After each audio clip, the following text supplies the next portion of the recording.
априори считается, что прокурор должен быть честным, порядочным, уметь жестко отстаивать свою позицию, при этом исключительно в рамках закона. В нашей студии генеральный прокурор Республики Абхазия Адгур Агарба. Поговорим. Недавно, во второй раз, вы были назначены генеральным прокурором Абхазии. Первый раз были вы назначены в 2019 году, но в основном работали в этой должности при Бжане. В 2024 году вы завершили свою работу в условиях сложной общественно-политической ситуации в стране. Работа сложная. Прокуратура в целом и генеральный прокурор персонально всегда в фокусе общественного внимания, общественной критики, скажем так. Вы прошли через такие нападки со стороны оппозиции и все равно вернулись. Почему? Действительно, работа очень сложная. Наверное, проведем такой небольшой исторический экскурс с самого начала моего назначения. С учетом того, что я вообще работал всегда только в системе прокуратуры и работал в военной прокуратуре, был определенный опыт, когда меня назначали в 2019 году, в декабре месяце, генеральным прокурором. Тогда я тоже не соглашался на такое предложение. Почему? Потому что знал, что это большая ответственность. И потом в свете тех событий, которые происходили в Республике Абхазия, вы помните, это громкое дело, тройное убийство на набережной и последующая отставка всего состава прокуратуры, руководства прокуратуры, Министерства внутренних дел привела к новым назначениям в системе прокуратуры и МВД. Мне пришлось согласиться, понимая, что все же это большая ответственность и большой груз. Но если вы помните, что до этого очень часто менялись прокуроры в республике. Был такой период, когда генеральный прокурор занимал свою должность полгода, год, 2 года и не более. То есть такая ротация происходила очень часто. И я, когда принимал такое предложение, понимал, что могу столкнуться с такой проблемой, с учетом того, что у нас в республике часто происходили разного рода политические события. Но тем не менее решение было принято. Я был назначен в декабре месяце Раулем Хаджимбо генеральным прокурором, и мы приступили к своим обязанностям. Этот прошлый 5-летний путь, он был непростой. Почему? Потому что он сопровождался последующими уже политическими событиями, как вы помните. Нам приходилось принимать очень сложные решения в работе. А решение генерального прокурора – это всегда большая ответственность. Почему? Потому что, в первую очередь, решения нацелены на законность и правопорядок в стране. То есть все наши решения должны быть законными. И такую объективную правовую оценку давать очень сложно при вот таких сложных ситуациях в стране. Но я считаю, что мы с этой проблемой справились. И 5-летний путь завершили. Политическая нестабильность, она влияет на работу прокуратуры? Очень. Да, вот бывают случаи, когда мы встречаемся со своими коллегами из Российской Федерации, обсуждаем нашу работу, и очень часто я им говорю, что вам работать гораздо проще. Вы занимаетесь своим делом, правопорядком и законностью. А мы помимо работы еще занимаемся еще и политикой, наверное. Но это неотъемлемая часть нашего общества и нашей работы. От этого никуда не деться. Ну, таким путем мы прошли 5-летний путь, и какие-то позитивные изменения в стране, на мой взгляд, все же были. Вы знаете, что вот это громкое дело, мы его завершили. Лица были приговорены к серьезным наказаниям и к максимальным наказаниям сроков лишения свободы. Ну и после этого в стране стала происходить такая некая стабильность. Таких громких, серьезных преступлений уже не было. У нас практически отсутствует похищение граждан, нет заказных убийств из корыстных побуждений. И это, в свою очередь, повлияло в целом на правопорядок в нашей республике. Криминогенная ситуация была достаточно стабильной, то есть нормальной, можно сказать. Да, я потом дальше уже расскажу примерно, какие изменения произошли. У нас есть статистика, есть цифры, это вещь упрямая, вы знаете. И если приводить аналогию, допустим, моего периода времени, 5-летнего прошлого с предыдущим, то там разница очень существенная, очень серьезная. Но завершился мой 5-летний срок, завершая уже ответ на ваш вопрос, завершился 5-летний срок в декабре прошлого года, 2024 года. ну, тоже было это все В связано. декабре пришли 19 Да, в года, в декабре декабре ушли 24 года. Да, но с учетом того, что генеральный прокурор по Конституции избирается на 5 лет, я вот так получилось, что досидел свой срок до конца. После этого были выборы президентские, и вновь избранный президент Бадыр Зурабович пригласил меня и предложил мне вновь возглавить систему Генеральной прокуратуры. И я скажу вам, что и в очередной раз мне очень сложно далось это решение, потому что работа, я еще раз повторяюсь, она непростая. И вот этот путь, который мы прошли, очень сложно. Я уже не хотел сталкиваться дальше с этими очередными проблемами. Хотел, честно говоря, реализовать себя где-нибудь в другой сфере. С учетом того, что я уже более 20 лет отработал в системе органов прокуратуры. Но, по всей видимости, у главы государства были свои аргументы, когда он мне предлагал. Наверное, он руководствовался какими-то своими доводами. У нас состоялась серьезная беседа. Ну и, конечно же, я как человек, который столько лет проработал в системе прокуратуры, нес службу на благо нашего Отечества, я не смог отказать Бадре Зурабовичу. Возможно, что он связывает со мной дальнейшие перспективы работы органов прокуратуры, в целом правоохранительной системы. Не знаю, мне сложно говорить, чем он конкретно руководствовался, но я могу только полагать, что, возможно, вот такой пятилетний путь, небольшой опыт, который у нас имеется, сложные решения, которые мы принимали, и вот изменение криминогенной обстановки в лучшую сторону. Возможно, это побудило президента вновь вернуть меня в систему прокуратуры. Некоторое время, вот короткое, вы были безработным, можно так сказать. Интересно, чему научил вот этот перерыв в работе, как бы выход на некоторое время из своей профессии, да? Генеральный прокурор Адгура Гарба, он прежний, он такой же, да, каким он был, скажем, с 19 по 24 год, по методам работы, я имею в виду по настрою, по стилю, или он пришел с новым взглядом на работу? Ну, я отсутствовал примерно где-то около 5-6 месяцев, да, чуть более 5 месяцев. Находился все это время дома, занимался самообразованием. Да. Вот. У меня есть такое любимое занятие, я иногда люблю почитать книжки. И чтобы не тратить время даром, я занимался именно вот таким делом. Именно Полезно. профессиональную литературу Нет. вот вы читали? Или Мировую литературу. Мировую художественную Да, литературу? разную литературу, да. Да? С учетом того, что у меня было много свободного времени, вот я занимался именно таким полезным делом для Сейчас себя. обычно сидят в телефоне, в гаджетах. Ну, не без этого. Да. Но большую часть времени я пытался Но посвятить. читалось, да? Да. Вот читалось. Читалось, да, и в этом процессе я, конечно, переосмыслил все, что происходило до этого и в моей работе. И с каким настроем пришли? Пришел с очень позитивным настроем, с учетом того, что, я опять повторяю, скажу, такой небольшой опыт уже есть.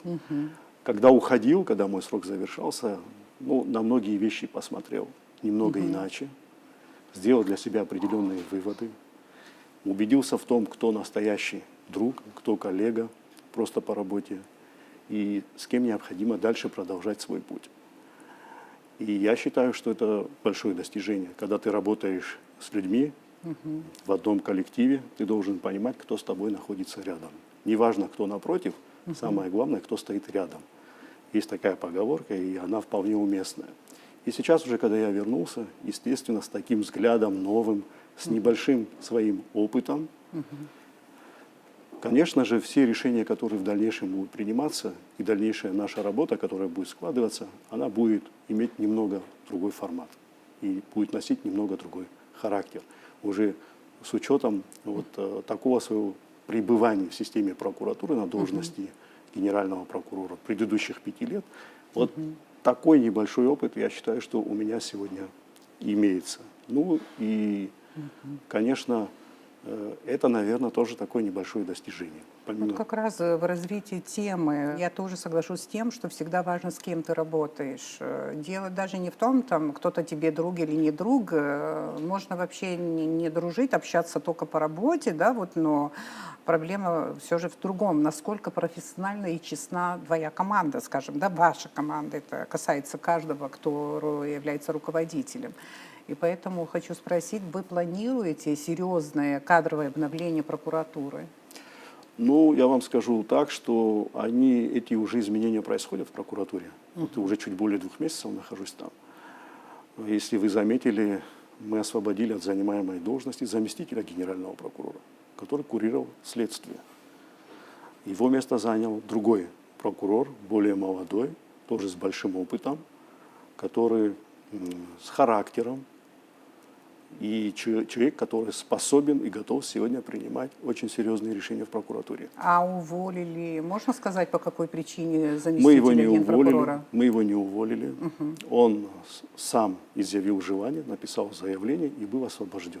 Вы его не уговаривали, почему остаться? Мы его не уговаривали, он сам написал заявление, он сам пришел к такому выводу, что ему необходимо перейти в будущем на другую, менее ответственную должность. Но в системе прокуратуры? Да, в системе прокуратуры. В системе Да, прокуратуры. такое решение.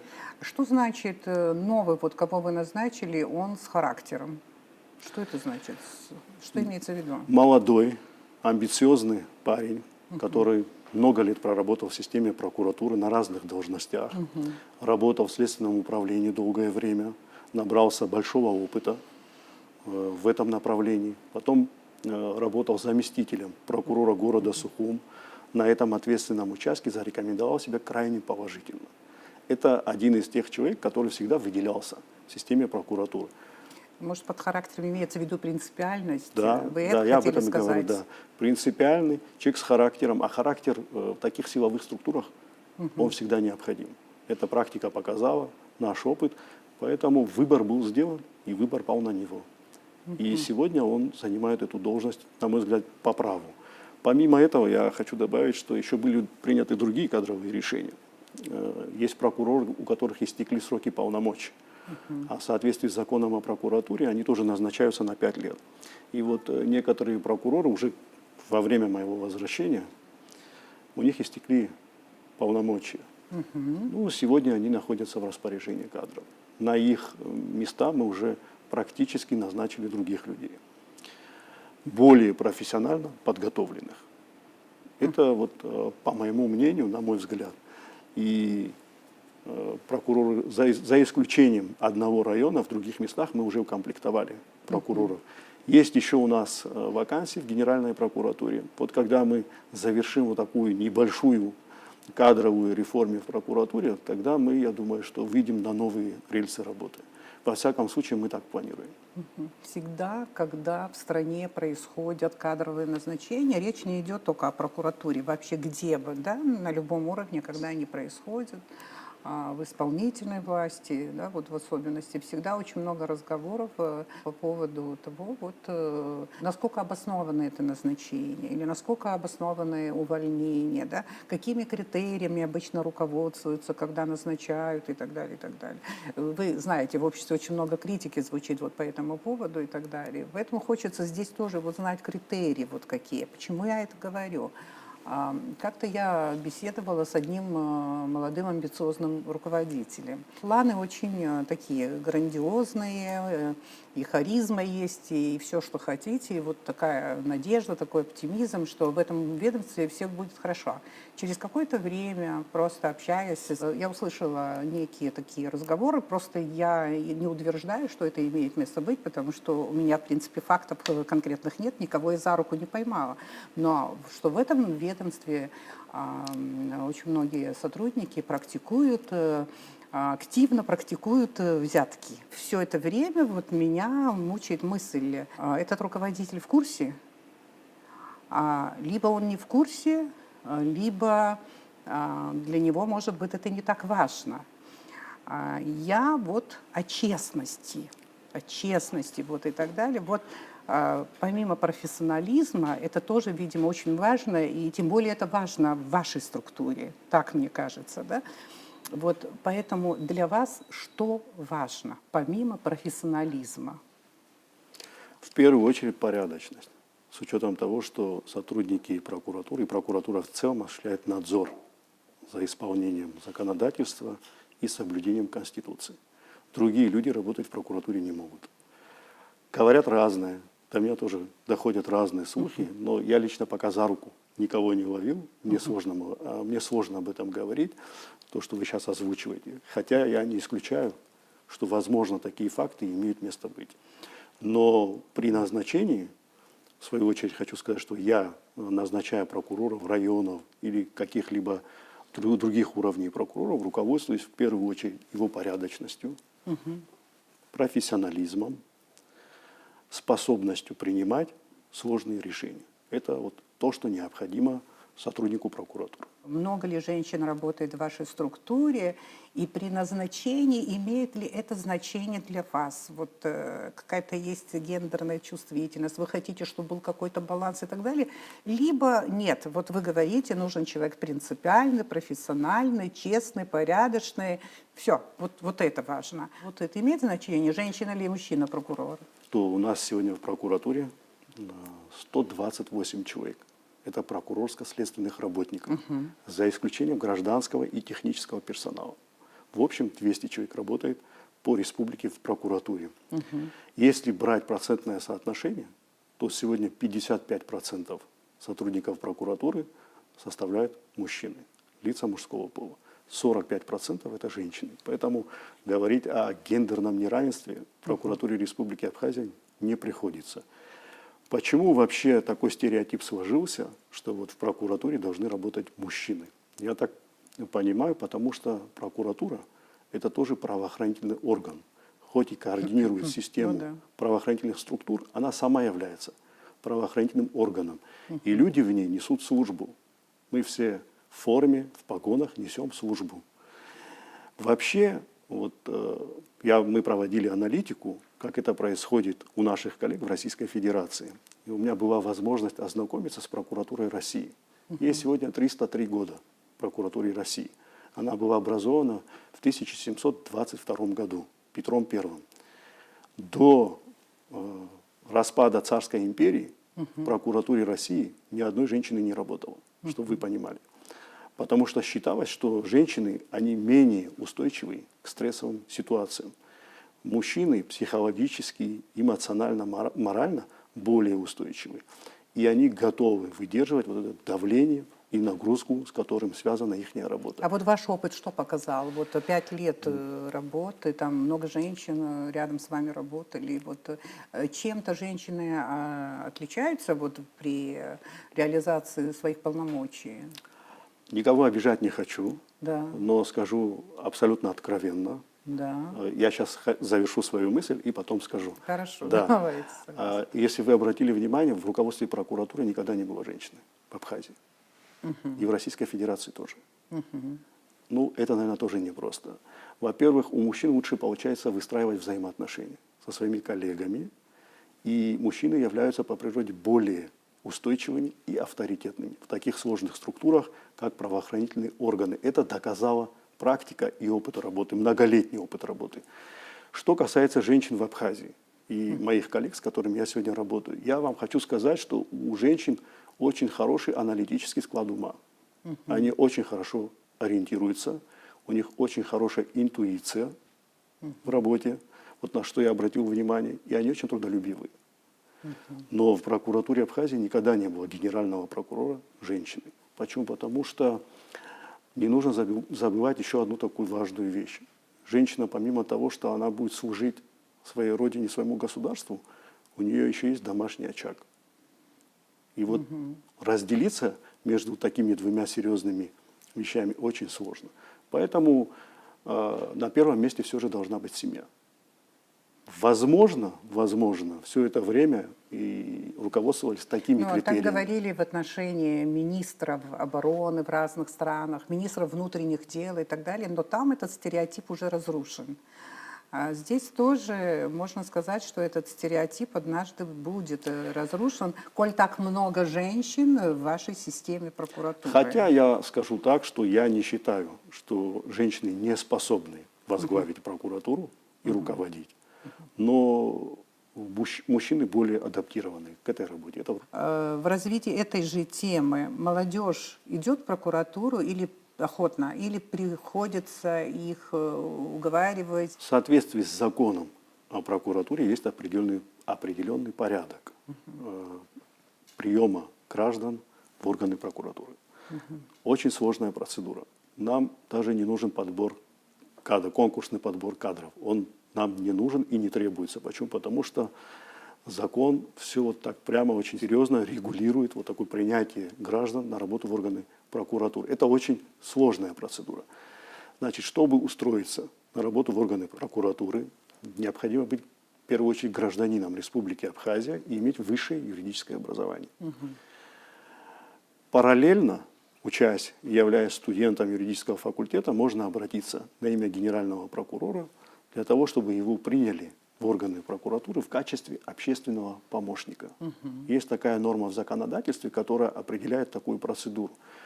Мы принимаем молодого человека в органы прокуратуры, приказом генерального прокурора он зачисляется, находится вне штата, заработную плату не получает, он закрепляется за отдельным сотрудником прокуратуры, следователем, помощником, абсолютно без разницы, и исполняет отдельные поручения.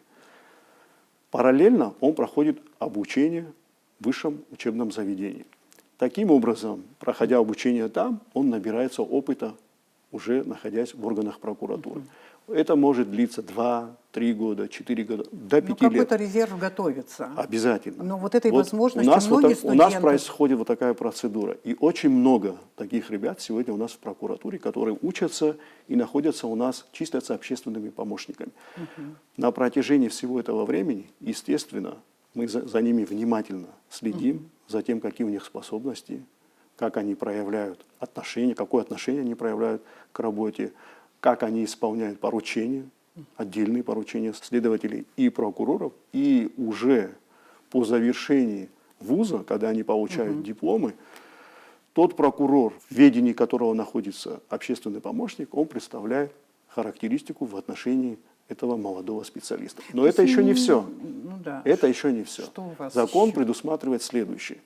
Значит, имея уже диплом, он официально обращается, имея диплом и военный билет о прохождении срочной военной службы в рядах вооруженных сил, он повторно обращается обратно к нам на имя генерального прокурора о принятии его на вакантную должность. В случае, если такая должность появляется, он принимается. Это человек, который уже много лет находился в системе прокуратуры общественным помощником, он принимается на вакантную должность, но должен пройти еще годичную стажировку. Отвечая на мой вопрос, провели профориентационную работу. Если студенты юрфака слушают нас, в принципе, они понимают, какая есть у них перспектива. В завершение этого вопроса Хорошо. я хочу еще отметить, что вот после годичной стажировки они должны пройти аттестацию. У нас есть положение в прокуратуре о прокурорско-следственных работниках. И вот там мы уже определяем их состояние профессионального опыта, их уровня профессионального на соответствии занимаемой должности. Это по итогам года после принятия в органы прокуратуры. Если человек соответствует, мы его аттестуем. Кстати, вот Тогда я он хотела становится спросить, полноценным вот сотрудником. аттестация сотрудников на соответствие занимаемой должности. Коротко, как это проводится? Это не болезненный процесс? Ну, в системе прокуратуры у нас есть положение, согласно действующему законодательству. И у нас есть комиссия, которая занимается аттестацией прокурорских работников. Значит, прокуроры, следователи, помощники прокуроров и старшие помощники генерального прокурора аттестуются в 2 года 1 раз. То есть это такой порядок, временной отрезок, который регламентирует прохождение аттестации 1 раз в 2 года. Что касается прокуроров районов, они проходят аттестацию 1 раз в 5 лет, потому что их назначение прямо указано в законе, у них 5-летний срок пребывания. Но генеральный прокурор по своей инициативе может в любое время любого сотрудника прокуратуры пригласить на аттестацию. Несмотря на то, что я сам не вхожу в эту комиссию, но все результаты этой комиссии с ее выводами, они потом представляются генеральному прокурору на утверждение. То есть это такая очень сложная процедура на самом деле, которую должен пройти каждый сотрудник прокуратуры. И вот разновременно мы определяем их уровень знания и соответствие занимаемой должности, а также их уровень дисциплины. Мы продолжаем программу «Абхазский путь» в студии Абхазского телевидения, генеральный прокурор республики Агрба Атгор. Прокуратура, как говорят, это глаза и уши закона. Да. Когда в свое время, я тоже немножко обращусь к истории, Петр I назначил первого генерал-прокурора Сената Павла Ягужинского, графа Павла Ягужинского, он обратился к сенаторам со следующими словами: «Вот око мое, коим я буду все видеть». Вопрос: что самое главное и сложное в работе прокуратуры по осуществлению надзора за законностью? Мы все знаем, что у нас законодательство не во всех сферах совершенное, а прокурор осуществляет надзор за исполнением и соблюдением законодательства. Когда к нам в прокуратуру обращаются граждане на нарушение их законных прав и интересов, естественно, прокурор должен реагировать на такие обращения и проводить соответствующую проверку. Проверка может быть плановая, а может быть в порядке обращения наших граждан. Самое сложное, на мой взгляд, сегодня, вот с чем нам приходится сталкиваться, это отсутствие необходимых нормативных и правовых норм в разных сферах. Очень часто мы с этим сталкиваемся.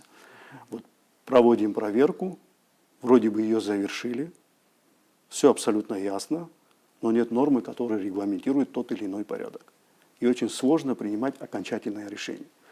Вот, к примеру, скажу, один такой элементарный случай был недавно. Перевозили задержанных ребят из Гагарского района в следственный изолятор. Конвой осуществляли оперативные сотрудники. Конвоя, как правило, не было, который по роду своей деятельности, с учетом их должностных обязанностей, должны были осуществлять перевозку этих людей. То есть такие лица у нас отсутствуют в Гагарском районе. И эти люди, 3 человека, совершили побег. Да. Вы, наверное, слышали про эту ситуацию. Позже нам потребовалось какое-то время, чтобы их всех задержать и вернуть обратно под стражу. Теперь этой ситуации прокурор должен дать оценку. Насколько правомерны были действия сотрудников в милиции в части их этапирования из Гагарского района в следственный изолятор. И мы сталкиваемся с такой проблемой, что у них нет должностных инструкций и обязанностей. А сама ситуация, она, если так ее посмотреть с правовой точки зрения, она как бы характеризует халатность в действиях, допустим, тех же сотрудников. Но вменить эту халатность невозможно, потому что нет должностных инструкций, должностных обязанностей, чем они должны были руководствоваться. И вот такая коллизия происходит у нас, и очень сложно принимать решения. Вроде бы формально состав преступления присутствует, но есть элементы, которые не позволяют дать правовую оценку окончательно. Это что касается вот такой ситуации. Но есть у нас еще и другие проблемы. Вот, к примеру, прокурор осуществляет надзор, проводит общенадзорную проверку. Он, к примеру, может прийти в любое учреждение, согласно закону, произвести выемку документов. Сегодня закон Республики Абхазия о банках и банковской деятельности запрещает нам производить выемку по счетам физических и юридических лиц. В то время как контрольные органы, за которыми прокуратура осуществляет надзор, они такую возможность имеют. Это таможенные органы, налоговые органы, это служба УБЭП, МВД. И вот нам приходится очень часто обращаться к ним, чтобы получить интересующую нас информацию. Это тоже своего рода создает препятствия в работе. Вот в этой связи мы внесли поправки в закон, они сегодня находятся в парламенте, и надеемся, что в ближайшее время они будут приняты. Ну и, конечно же, наверное, необходимо отметить, что должен быть баланс защиты прав и интересов наших граждан с государственными структурами. Очень часто этого баланса нет. Но тут необходимо такое тонкое знание законодательства для того, чтобы принимать правильные решения. в интересах государства и в интересах наших граждан. То есть такие ситуации очень часто возникают. Ну, сама работа, вообще надзор, она очень сложная. Работа является наиболее приоритетной в системе прокуратуры. Это следствие и общий надзор. Сегодня, если вы обратили внимание, в Российской Федерации вообще нет следствия. На базе следствия прокуратуры создали Следственный комитет, а у прокуратуры России следствия нет. В этом плане наши полномочия немного шире. У нас следствие осталось, как это было в прежние времена, поэтому у нас очень широкие полномочия. Другой вопрос, что необходимо в какой-то части доработать законодательство. Недавно, 25 июля, в Генпрокуратуре была проведена коллегия по итогам первого полугодия в связи с вопросом о состоянии законности и правопорядка. Там прозвучало очень много цифр, то есть было много статистики преступности. В том числе было сказано о том, что раскрываемость преступлений более чем 83%. Я хочу спросить, это хорошо или плохо? 83%. 83% – это очень высокий показатель раскрываемости. Значит, если подводить итоги, я вообще вам озвучу цифры последние 5 лет и такой небольшой сравнительный анализ, чтобы было понимание, вообще, что произошло у нас за последние 5 лет в республике. Если вы помните, очень часто совершались похищения граждан, совершались убийства. Это до Да, до это до 2020 года. года. До 2020 Очень года, много было да. таких преступлений. Вот у меня здесь статистика, цифры на столе лежат. С 2020 года произошел такой заметный спад в республике. И я вам скажу, что в общем с 2020 года по настоящее время количество преступлений уменьшилось на 1000 единиц. 976, если быть более точными, чтобы вы понимали. Это вот общая цифра. Сегодня нам показала вот за последние 5 лет, что на 1000 единиц у нас уменьшилось количество преступлений. В это же время необходимо отметить, что увеличилось количество раскрываемости особо тяжких преступлений. Это убийство. О похищениях граждан вообще не приходится говорить. Почему? Потому что последние несколько лет их нет у нас в республике. Слава Богу. И Да. раньше была проблема, совершались убийства, но сложно было выявить, раскрыть преступление, установить лиц, причастных к совершению данного правонарушения. Сегодня у нас такой проблемы нет. Практически все убийства в республике раскрыты. Когда мы озвучивали на коллегии и говорили, что доминирующая часть преступлений сегодня составляют кражи, преступления связаны с незаконным оборотом наркотических средств и незаконным оборотом оружия, мы исходили из тех показателей, которые мы сегодня имеем. Если сравнивать кражи предыдущих лет с теми кражами, которые мы имеем сегодня, то разница в 900 единиц. Если в начале 2020 года краж было, допустим, 1500, то на 900 краж в 2025 году их стало меньше. Ну вот как раз по поводу кражи я хотела спросить, потому что в основном докладе вот на коллегии как раз-таки говорилось о том, что наблюдается высокая доля краж среди преступлений, имеется в виду. Да, это в соотношении с другими преступлениями, которые сегодня совершаются. А в целом усматривается вот такая положительная динамика. Ну, кстати, я вот и изучала параллельно материал аналогичный вот по России тоже. Там тоже, в общем-то, самым популярным составом, скажем, являются кражи, а на втором месте уже наркотические дела или наркотические статьи. Ну, это связано еще с тем, что все же социально-экономическая ситуация еще не достигла такого уровня в республике, чтобы полностью искоренить кражи или незаконный оборот наркотиков. Вообще сейчас такие преступления, незаконный оборот наркотиков, распространение, ввоз на территорию Республики Абхазия, совершается очень сложным путем. Их очень сложно раскрывать. Это посредством интернет-ресурсов, очень сложных технологий. Поэтому одна оперативная работа без внедрения необходимой техники раскрыть такие преступления очень сложно. Насчет кражи я просто хотела для себя уточнить. Я помню, было время, когда у нас очень было распространено карманное воровство, можно так назвать, наверное, да? Это, во-первых, потом воровали телефоны, было это очень принято, угоняли транспорт, тоже был какой-то кошмар, пока вот ситуация на границе с Грузией у нас была такая совершенно непонятная и так далее. А что сейчас больше всего становится становится предметом кражи? Ну, кража с проникновением в жилище. Это такие кражи где-то, ну, в среднем, чтобы вы понимали, это 150, 200, 300 тысяч рублей кражи.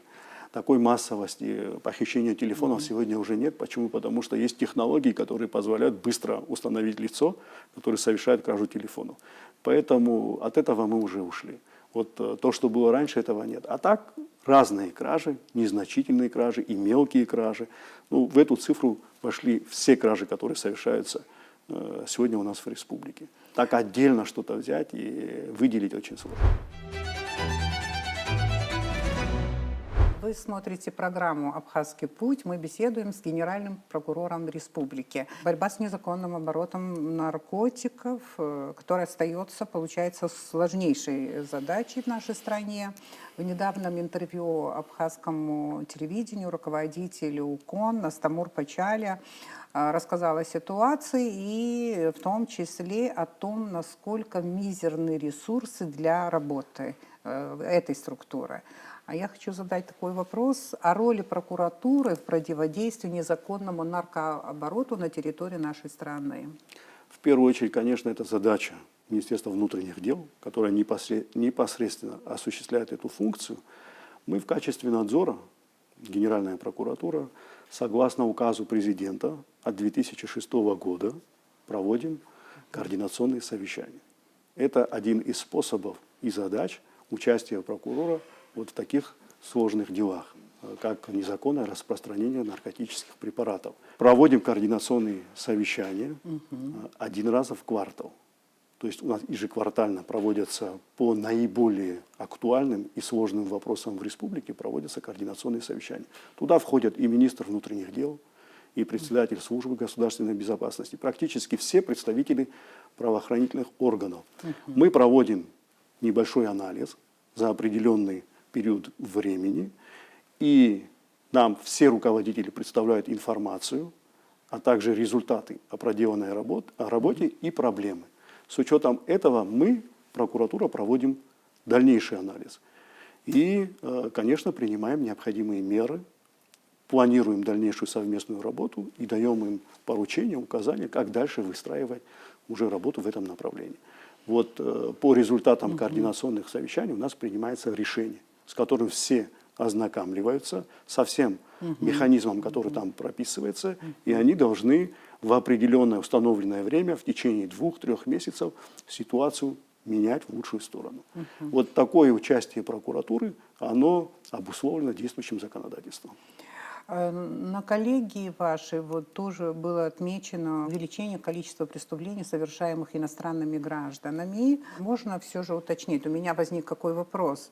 Увеличилось число иностранных граждан, вовлеченных в незаконный наркооборот в Абхазии, или повысилась раскрываемость? Ну, это можно по-разному трактовать. Да? Увеличилось вообще само количество иностранных граждан, начнем с того, в Республике Абхазия, да. И чем их больше становится с каждым годом, количество преступлений тоже растет. Ну, динамика нам показывает именно такие результаты. В 2023 году было совершено 95 преступлений. Что касается 2024 года, мы пока еще итоги не подвели. Это нужно проводить плановую проверку. Но, на мой взгляд, чем вызван такой рост преступлений со стороны иностранных граждан? Во-первых, их количество увеличивается в Республике Абхазия. Как правило, это трудовые мигранты, которые приезжают сюда для того, чтобы трудоустроиться, заработать себе на жизнь. Ну и не у всех это получается. Естественно, человек должен иметь себе на пропитание, и они выбирают для себя крайние методы. И один из самых соблазнительных и простых способов сегодня заработать себе на жизнь, это, наверное, распространение наркотических препаратов. Очень многие вообще заезжают сюда, они являются посредниками или пособниками таких преступлений. Они сами заезжают сюда с такой целью, чтобы осуществить здесь данное преступление, распространение наркотических препаратов на территории Республики Абхазия. Но абсолютно верно, что раскрывать такие преступления очень сложно. Ну, да. Почему? Потому что создаются специальные аккаунты, и все это отслеживать, это представляет очень такие серьезные сложности для наших правоохранительных органов. В основном это происходит оперативным путем, как я уже говорил об этом. Но вот такое увеличение количества зарегистрированных преступлений, это тоже говорит о том, что правоохранительные органы проводят соответствующую работу. Но и чем вызвано вот такое распространение наркотических препаратов? Это расширением рынков. Поэтому Абхазия тоже является частью этой территории, где можно так распространить таким путем наркотические препараты. В общем, другие ресурсы должны быть задействованы для того, чтобы все-таки минимизировать и более эффективно, чтобы решать задачи, которые стоят. Ну, вот сейчас у нас, мы когда подводили итоги, мы увидели результаты наших правоохранителей, несколько очень серьезных групп, которые осуществляли закладки, ввоз на территорию Республики Абхазия. Организаторы, которые находились на территории России, вот один из них недавно был задержан в Краснодарском крае. Он долгое время осуществлял ввоз наркотических препаратов в Республику Абхазия. Сегодня он задержан. Мы направили международное поручение в Российскую Федерацию. Он был установлен нашими сотрудниками милиции, он был установлен. Мы направили через Генпрокуратуру России поручение в Краснодарский край, и это лицо сегодня задержанное, привлечено к уголовной ответственности. Это очень серьезный человек, который многие годы сюда завозил разного рода наркотики. Часто раньше, кстати говоря, вот общаясь там с милицией, там, с разными руководителями, слышала о том, как они недовольны прокуратурой. Было такое, это правда. В прокуратуре часто я слышала, возможно, что такие разговоры встречаются и сегодня тоже, недовольство судами. Я хочу спросить, на этом этапе как можно оценить взаимодействие прокуратуры и судов? Ну, у нас в прокуратуре есть... Претензии друг к другу имеются серьезные? Я вам скажу так, наверное, не будем никого подвергать критике, это будет неэтично с моей стороны. Да. Вообще не хочу возвращаться к этой критике прежней. Я вам скажу так, что в целом, наши дела, которые сегодня направляются, уголовные дела, которые направляются в суд, они находят правовую оценку, ну, и можно сказать, что объективную, справедливую правовую оценку, за исключением коррупционных дел, о которых я неоднократно говорил. Я остаюсь при своем мнении и хочу сказать следующее по этому поводу, что цели наказания и задачи уголовного судопроизводства по коррупционным делам они еще не достигли. Поэтому у нас есть определенные сложности и разногласия с судебной системой власти. Ну, если быть более конкретным, то скажу следующее. Мы возбудили большое количество дел за последние 5 лет. 18 уголовных дел, которые имели общественный резонанс в республике. Чтобы вы понимали, до этого, если брать еще пятилетку с 15 по 20 год, ни одного дела в суд не ушло. Мы возбудили и направили 18 уголовных дел коррупционной направленности. Когда говорят, что дела разваливаются в суде, это не так. Это искаженное восприятие того, что происходит, и абсолютно неверная трактовка. Почему? Потому что дела не разваливаются. Ни одно дело такого характера еще в суде ни один человек по этим делам не был оправдан. Вот мы недавно получили приговор, остальные многие дела, 13 дел из 18 направлены в суды. Они находятся на стадии судебного разбирательства. С чем связаны наши возмущения прокуратуры? Они, в принципе, наверное, в какой-то мере остаются и сегодня. Давайте проведем такую аналогию, чтобы просто мы имели понимание, почему у нас такое отношение к этим делам. Коррупционные дела, они очень сложные. Это трудоемкие дела, которые занимают очень много времени. 2-3 года у нас идет следствие, столько же практически длится судебное производство по делу. И эти дела связаны с хищением бюджетных средств. Это минимум 20, 50, 100, 150 миллионов рублей. Лица, которые обвиняются по этим делам, они все находятся под домашним арестом. Кто вправе сегодня избирать домашний арест? Может, мы так поставим вопрос?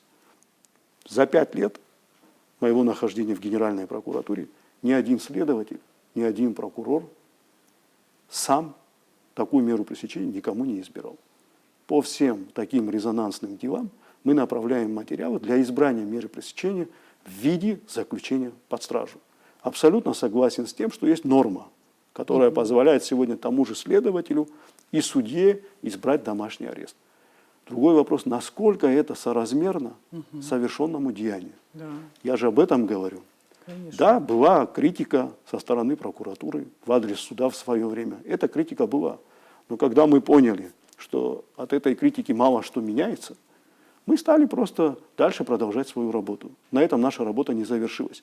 Но мы будем просить у Народного собрания парламента, чтобы вот такие нормы не применялись.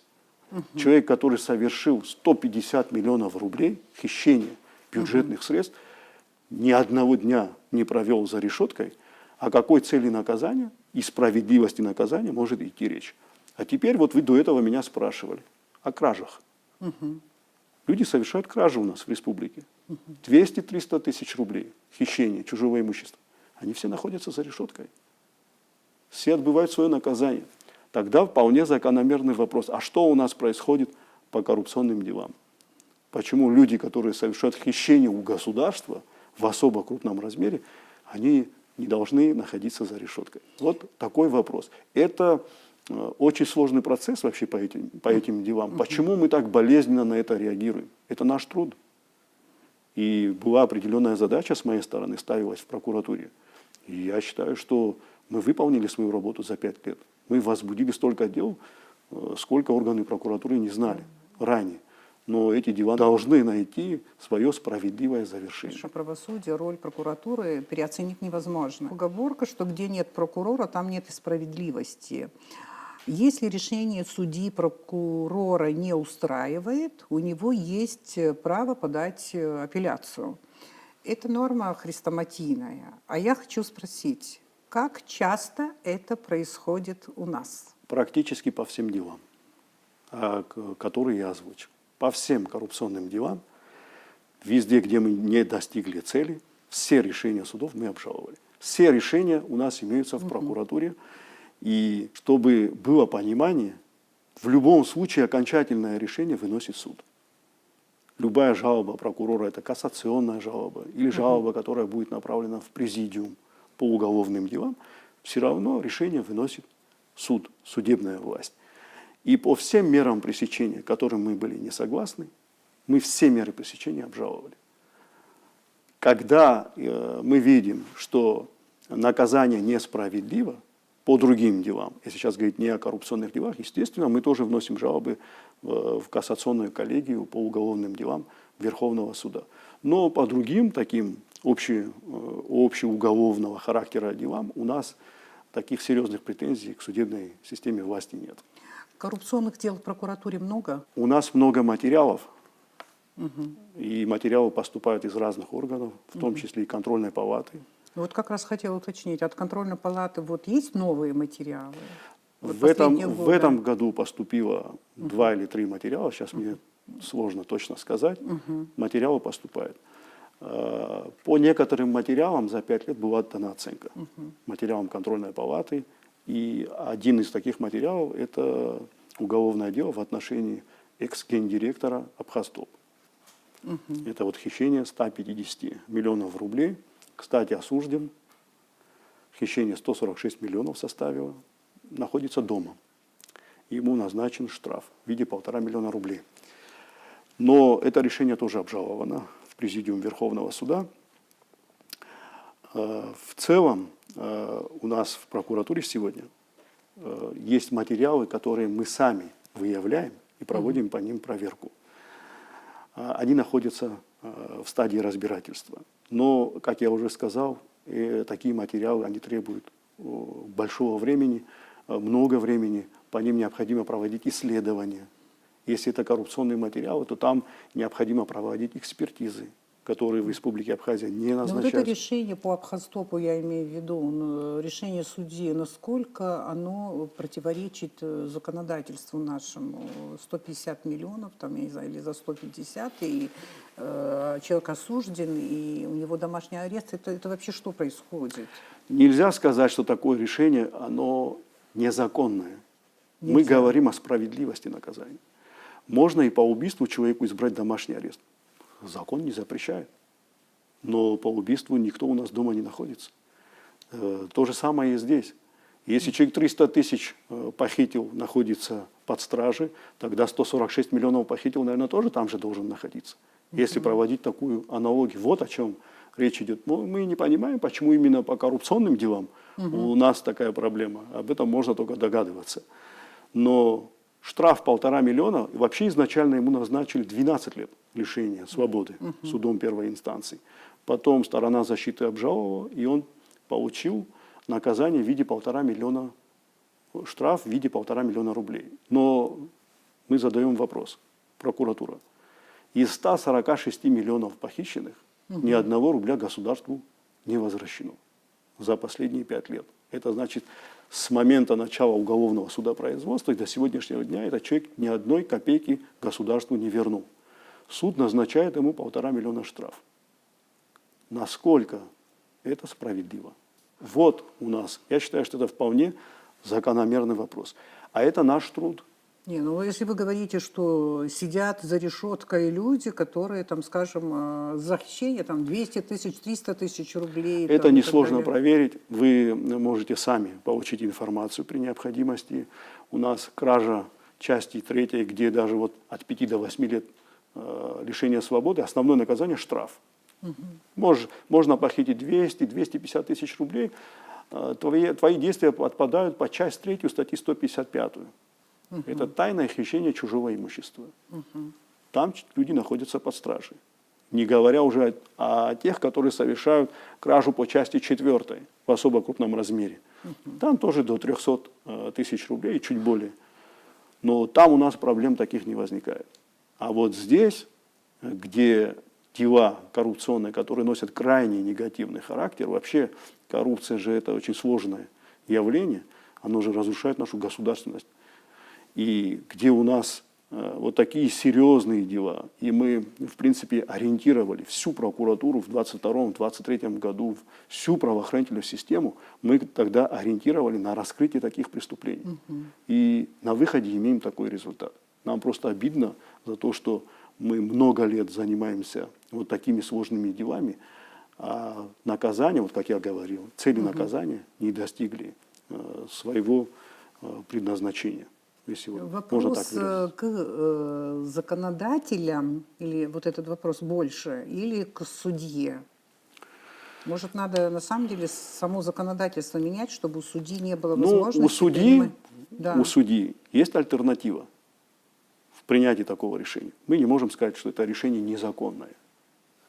Судья может вынести такое решение, но он должен исходить из объективных материалов дела. Если брать справедливость и объективность, такие решения выносить нельзя. Просто элементарный пример, если приведем, давайте представим любую другую, более развитую страну, чем Республика Абхазия. Вот хищение 150 миллионов рублей, чем это может быть, чем это может караться для этого лица, кто совершает такое деяние. Во многих странах это приводит к расстрелу. И просто можно обратить внимание, насколько у них развита правовая система и правовая культура в этих странах. О некоторых резонансных делах вот конкретно поговорим. Возможно, что у меня нет полной информации, но вот первое дело, на которое хотела бы обратить, нашумевшее дело по анонимам. Сейчас немножко тихо вокруг вот этого дела, но тем не менее, люди, которые под разными никами изощренно обливали грязью наших граждан, я думаю, что и вас в том числе, то ли они не выявлены, или они выявлены, но не привлечены к ответственности. Лица по этому делу установлены. Сейчас сложно мне сказать, в каком году это было. 2-3 года точно уже прошло с тех пор. Лица установлены, тогда их имена были названы. Если вы обращали внимание, в принципе, у нас вся информация на сайте прокуратуры, она имеется. Сложность в расследовании этого дела заключается в следующем. Лингвистическая экспертиза, она уже у нас имеется. Но самое сложное – это компьютерно-техническая экспертиза. То есть в рамках расследования этого дела были изъяты ноутбуки и телефоны для того, чтобы исследовать и привязать эти публикации, которые были осуществлены этими лицами, необходимо провести соответствующую экспертизу. Такая экспертиза в Республике Абхазия не проводится. А лингвистическую тоже в России вы делали? Для полного понимания, для полной объективности, конечно, лучше проводить такую экспертизу на территории Российской Федерации, тем более по таким резонансным делам.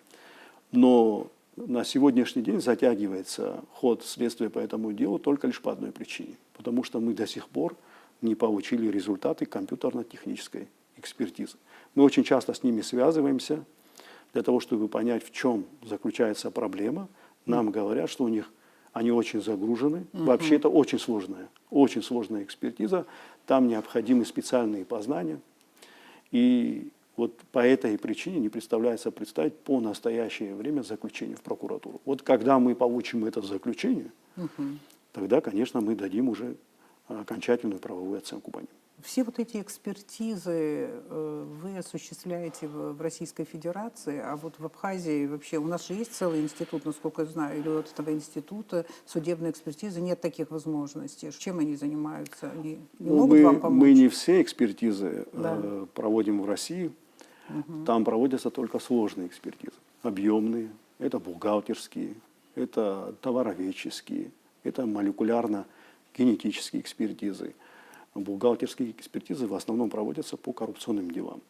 Вот чтобы получить заключение одно по делу, допустим, бухгалтерской экспертизы, примерно нам требуется до года времени. Это в лучшем случае. Почему мы здесь тоже можем проводить некоторые экспертизы, допустим, на территории Абхазии. Но когда мы представляем большой объем для исследования документов, то здесь это практически сделать невозможно. Там работают над этим целые институты в России. Иногда даже они не справляются. Вот по одному делу для того, чтобы принять решение, вообще понять суть этой экспертизы и всех материалов, которые мы исследуем в прокуратуре, это примерно, вот если так образно говоря, представить, это один кабинет материалов. Вот целый кабинет материалов нам необходимо изучить, исследовать и направить на экспертизу. В Абхазии у нас есть специалисты по некоторым из них, но такой объем они охватить не могут. Вот понятно. Чем вызвано наши вот эти обращения в Российскую Федерацию. Другое дело тоже резонансное. В прошлом году вот было много шума по вопросу ремонта линии высоковольтной Ачугуара. Дело дошло до того, что оппозиционная общественная организация АНД подала в суд на Генеральную прокуратуру. Насколько я понимаю, Генпрокуратура проводила проверку сообщений о возможных хищениях денежных средств при приобретении необходимых материалов для капитального ремонта линии Ачугуара. Эти сообщения исходили из СМИ, я так понимаю. И в жалобе, которую подали на Генеральную прокуратуру, было два таких требования. Первое – признать незаконными действия вашего заместителя по проведению проверки. И второе – признать бездействие в отношении генерального прокурора Агар-Бадгура Нукзаревича. Что мы имеем сегодня по этому вопросу? Проверка очень нашумевшая, имеет резонанс в республике. Мы это все прекрасно понимаем. Проверка очень достаточно непростая. Значит, был контракт заключен РУП Черноморэнерго Абхазии с федеральной компанией России Россети на поставку товаров в Республику Абхазия для ремонта высоковольтной линии Ачугуара на 108 миллионов рублей. Это вот такой контракт был в 2021 году, в июне месяце. По итогу все эти и кабель, все эти комплектующие детали для ремонта, они поступили в Республику Абхазия. Но этот товар и все эти детали, предметы, они поступили с учетом решения сопредседателей межправкомиссии между Абхазией и Россией. Вот это решение о приобретении этих товаров было включено в инвестиционную программу на 2020-2022 год. То есть Республика Абхазия своих денег не потратила. несмотря на то, что все, что приходит по инвестпрограмме, закладывается в бюджет республики. Мы понимаем, что это является ущербом для нашей республики. Но в чем у нас сегодня заключается проблема?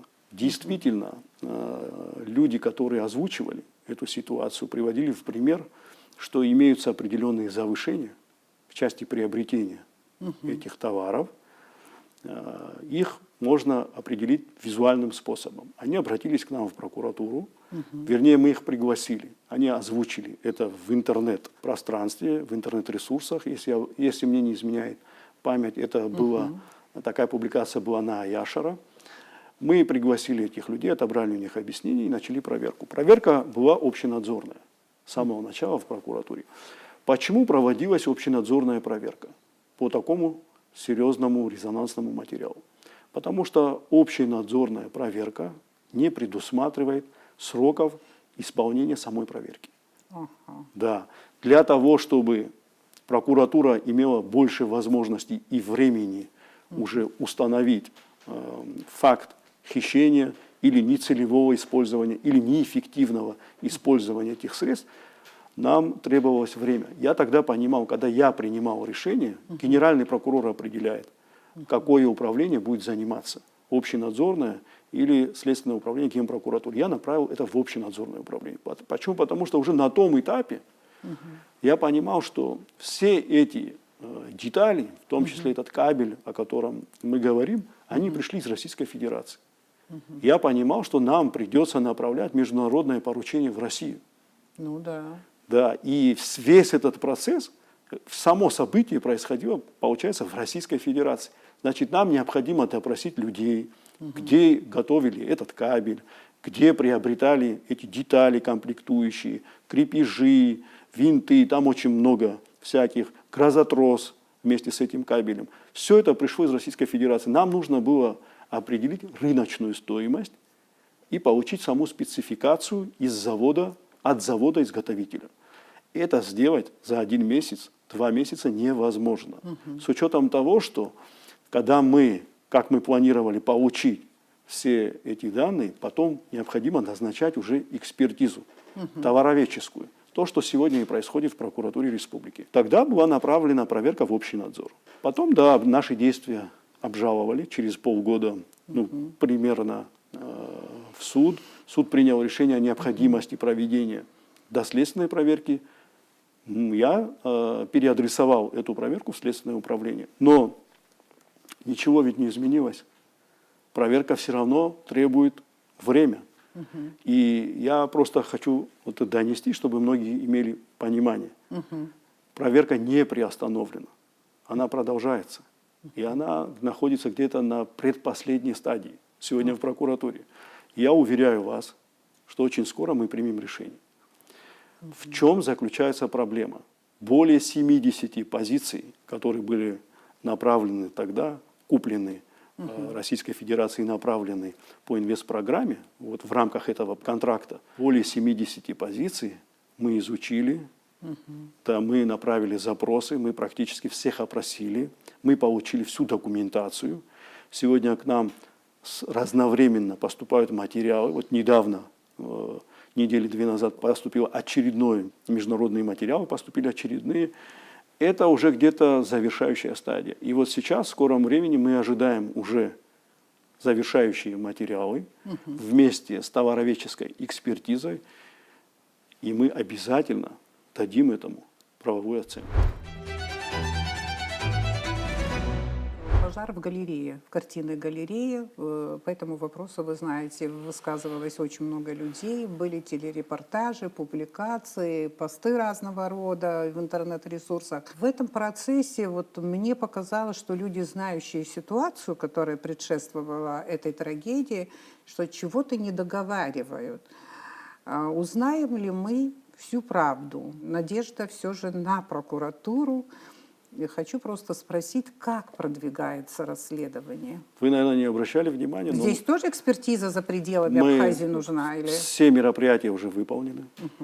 Прокуратура и решение уже принято давно, чтобы вы понимали. Это имело место в январе 2024 года, пожар в картинной галерее В июле месяце мы завершили проверку.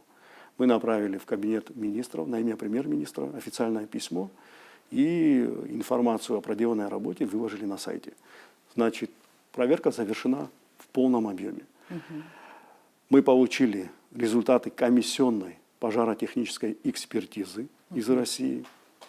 Ну, это у нас где-то длилось 4-5 месяцев. В течение полгода мы получили экспертизу.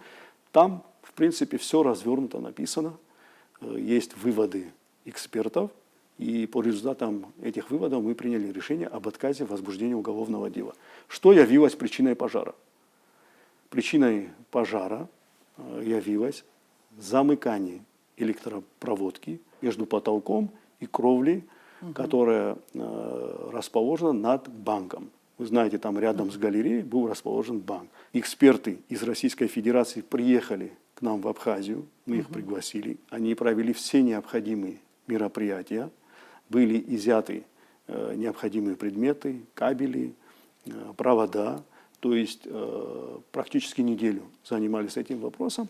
И после чего, после назначения экспертизы, они нам дали абсолютно объективный ответ.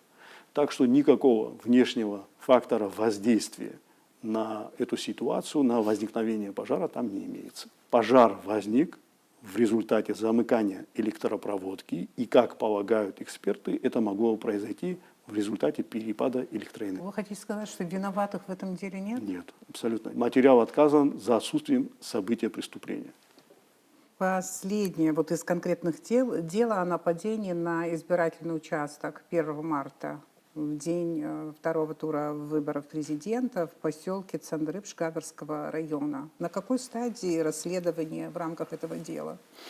Ну, это место имело во время второго тура президентских выборов. Один эпизод был связан со стрельбой на избирательном участке в поселке Цандрыбш. И потом уже по возвращении возникла другая ситуация. На Мюсерском посту была стрельба, и у нас имеется один раненый. Фамилии этих лиц я озвучивать не буду. В принципе, следствие уже об этом неоднократно говорило, я озвучивал.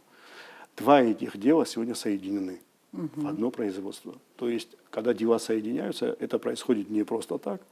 Значит, есть какие-то общие элементы, которые имели место в Цандрыбшах и на посту БЗы, где была стрельба. У нас были основания для объединения этих дел. Сегодня дело находится в Следственном управлении Генеральной прокуратуры и проводятся мероприятия. Значит, на этой стадии что у нас происходит? Мы назначили молекулярно-генетическую экспертизу. Это тоже очень сложная процедура. В Абхазии она не проводится. Для того, чтобы получить заключение, тоже потребуется какое-то время. Минимум полгода. Около 5-6 месяцев для того, чтобы получить такие результаты. Без таких результатов, без этих результатов и без этого заключения дать сегодня объективную оценку по делу мы не можем. Сегодня возбуждено дело по 320 статье. Это применение насилия в отношении представителей власти по части 2 и по незаконному хранению и ношению огнестрельного оружия. У нас сегодня содержится под стражей 11 человек. 11, даже Да. не 10, Следствие 11. по этому делу продолжается. Мы продолжаем интервью с генеральным прокурором республики. В начале нашего разговора вы так вкратце уже сказали о взаимодействии с правоохранительными органами, с прокуратурой Российской Федерации. Как сегодня происходит это ваше взаимодействие? По каким направлениям вы сотрудничаете? У нас есть подписанные договоры и соглашения с иностранными государствами. Если говорить о Российской Федерации, то 28 мая 2015 года был подписан договор от лица Республики Абхазия. Абхазию представлял генеральный прокурор, а Российскую Федерацию представлял министр юстиции. Было подписано 2 договора с Российской Федерацией. Это первое о взаимной правовой помощи по уголовным делам, в рамках которого сегодня осуществляется наше сотрудничество. Второй договор о передаче для отбывания наказания лиц, осужденных к лишению свободы.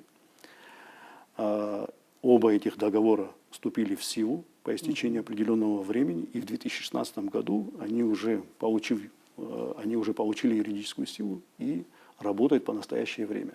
Значит, в рамках договора о передаче для отбывания наказания лиц. Это очень сложный процесс. Это граждане Республики Абхазия, осужденные на территории Российской Федерации. В рамках этого договора они вправе отбывать свое наказание на территории Республики Абхазия. Они обращаются с соответствующим заявлением либо к нам, либо в прокуратуру России, Федеральная служба исполнения наказаний.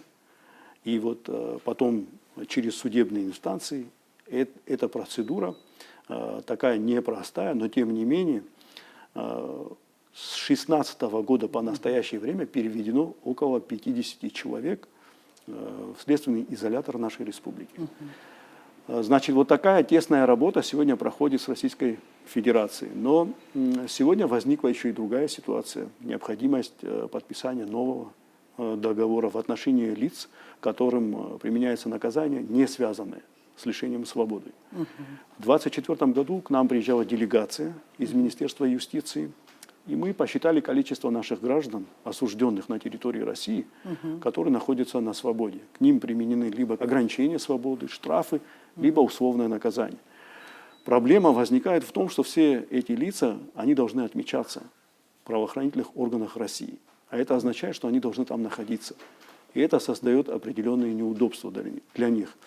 Поэтому мы проработали такой проект договора. Он сейчас находится у нас на стадии проработки. И, в принципе, согласован этот вопрос мной с президентом о подписании межгосударственного договора с Российской Федерацией.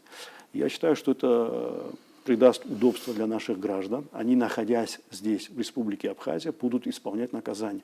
То есть судебные решения, которые будут выноситься в России, будут направляться в Абхазию в отношении лиц, которые будут приговорены к условной мере наказания, к штрафам. То есть это избавит их от поездок в Российскую Федерацию и отмечаться там согласно установленному графику. Вот такой проект договора сегодня рассматривается. Что касается договора о взаимно-правовой помощи, то с 2016 года более 1000 обращений поступило к нам. И также мы обращаемся в Российскую Федерацию об оказании и проведении следственных мероприятий. Все вот эти экспертизы, о которых мы говорим, все это осуществляется в рамках этого договора. Помимо этого, с Российской Федерацией у нас есть программа сотрудничества, которая подписывается генеральными прокурорами России и Республики Абхазия сроком на 2 года. Если вы обратили внимание, к нам часто приезжают прокуроры из Российской Федерации. Да. Они здесь проводят семинарские занятия, круглые столы, лекционные беседы с нашими прокурорами. Также мы направляем наших прокуроров в Российскую Федерацию для повышения уровня своей квалификации. То есть вот в рамках вот такого тесного сотрудничества. И еще что необходимо отметить, в 2023 году прокуратура России предоставила нам впервые для льготного обучения нашим гражданам возможность в рамках квоты, установленной правительством Российской Федерации, проходить обучение в университете прокуратуры в России на юридическом факультете. Процесс пошел уже? Да, процесс пошел. У нас много желающих, но мы понимаем, когда направляем туда людей, что они будут представлять Республику Абхазия, и нам хочется направлять туда наиболее достойных наших ребят. В 2023 году мы направили одного парня, он успешно проходит обучение, сегодня находится на 3-м курсе. И в этом году поступил парень в университет прокуратуры, тоже согласно этой квоте предоставленной, получил наивысший балл, 100 баллов, поступил в университет прокуратуры России. Последний блок – это блок личных вопросов. Говорят, что настоящий прокурор должен быть способен к сопереживанию. И что это даже профессиональное качество – сопереживать. Что имеется в виду, когда говорят о сопереживании со стороны прокурора? Прокурор и вообще работа прокурора заключается в изоляции наших граждан от общества. Это очень сложная работа, это очень сложный процесс. Мы все люди, мы понимаем, в каком состоянии они пребывают, когда прокуроры принимают такое решение. у нас тоже есть чувства, да, и мы тоже все эти вот решения таких вопросов, мы все это переносим на себе. Крайне сложно выносить, просить, когда ты поддерживаешь государственное обвинение, пожизненное лишение свободы. Расстрел у нас не применяется, потому что наложен мораторий, но вот такие максимальные сроки наказания крайне сложно просить. Почему? Потому что ты понимаешь, что напротив тебя тоже находится такой же человек. Поэтому вся эта вот такая наша работа, она связана, как вы говорите, с сопереживанием в том числе. Я так понимаю это. Поэтому мы тоже люди, у нас тоже есть чувства, и вот мы именно так подходим вот к решению наших вопросов. Вы работали в военной прокуратуре, да? Приходилось, вот, разбирая вот эти дела, расследуя, кому-то очень серьезно сочувствовать, испытывать определенную эмпатию, как это называется, сопереживать? Я вам скажу, что с такой ситуацией я лично сталкивался неоднократно. Зачастую это связано с тем, что у людей погибают единственные дети. У нас, когда я был военным прокурором, я столкнулся тоже с очень резонансным делом. Вы, наверное, помните, там было врачебное дело.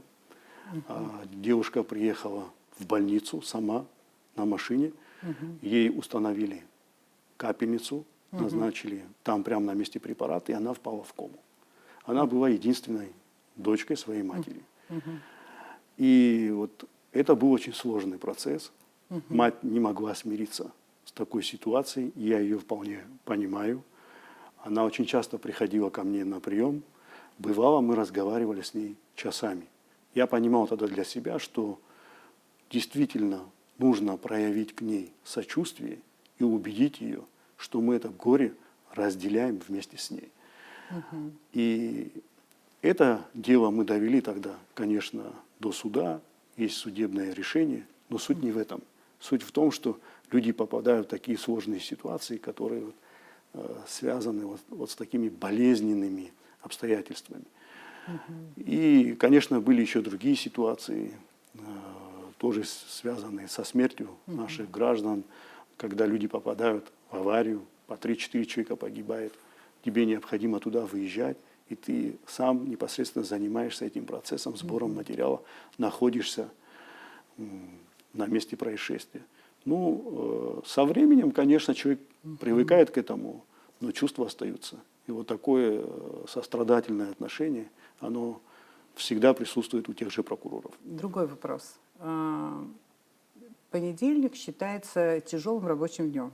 Ну, так считается, по крайней мере. Предположим, что в тяжелый понедельник к вам на прием рвется человек из другого района, из другого города, из села и так далее. Ваши действия? Ну, у нас в прокуратуре есть приемные дни у генерального прокурора, у заместителей. У меня, например, это четверг. Но это вообще не играет никакую роль. Я потому и спрашиваю. Я знаю, что у вас рабочий день, вернее, приемный день четверг. Он приехал к вам в понедельник. Ну, у вас куча дел. Во-первых, такое недопустимо в прокуратуре. Установленные приемные дни – это для тех граждан, которые могут сориентироваться и прийти в этот день. Но если у человека возникла сложная ситуация, ему необходимо попасть к генеральному прокурору, конечно, мы не вправе ему в этом отказать. Я вам скажу, что у меня приемные дни не заканчиваются с понедельника по пятницу. Я практически каждый день общаюсь с нашими гражданами. Бывает, когда очень загружен, мы проводим какие-то совещания по сложным делам, приходится какое-то время ждать. Но это не означает, что мы этих людей не принимаем. Я не припоминаю таких случаев, чтобы мы кому-то отказывали в приеме. Да. Ну, вы понимаете, почему я задала такой вопрос, потому что в других государствах, в других странах, я думаю, что есть норма, приемный день, и, пожалуйста, приходите только в этот день и так далее. То есть, а мы все равно остаемся абхазами. Какую бы должность для нас занимали это, наверное, вы, просто формальность. Вы трудоголик вообще? Да. Трудоголик. Насколько я понимаю, человек, который уделяет много внимания работе, профессии, карьере, он эгоистичен в отношении своей семьи. Это касается и мужчин, и женщин. Я хочу, чтобы вы, не задумываясь, ответили на вопрос, в каких классах учатся ваши дети. В 7-м, а старший завершил школу. Спасибо. Выдержали испытания, потому что многие мужчины задумываются. Да. Считается, что сила воли – сложное поведение. У вас достаточно силы воли от природы или вы сами работаете над ней? Сами вырабатываете, Ну, возможно, это и развиваете другое. в себе?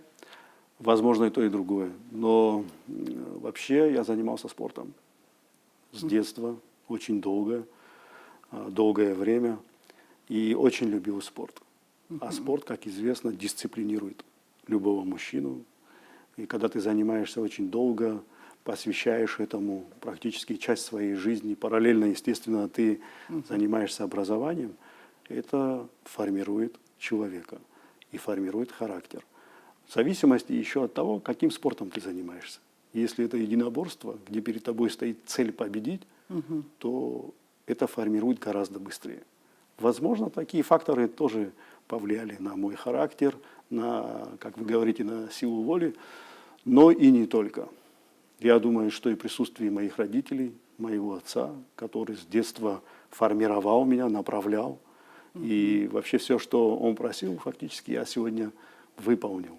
Он хотел, чтобы кто-то из сыновей работал в правоохранительных органах, в прокуратуре. Он почему-то сделал, его выбор пал на меня, и вот я последовал его просьбе, и сегодня вот так получилось.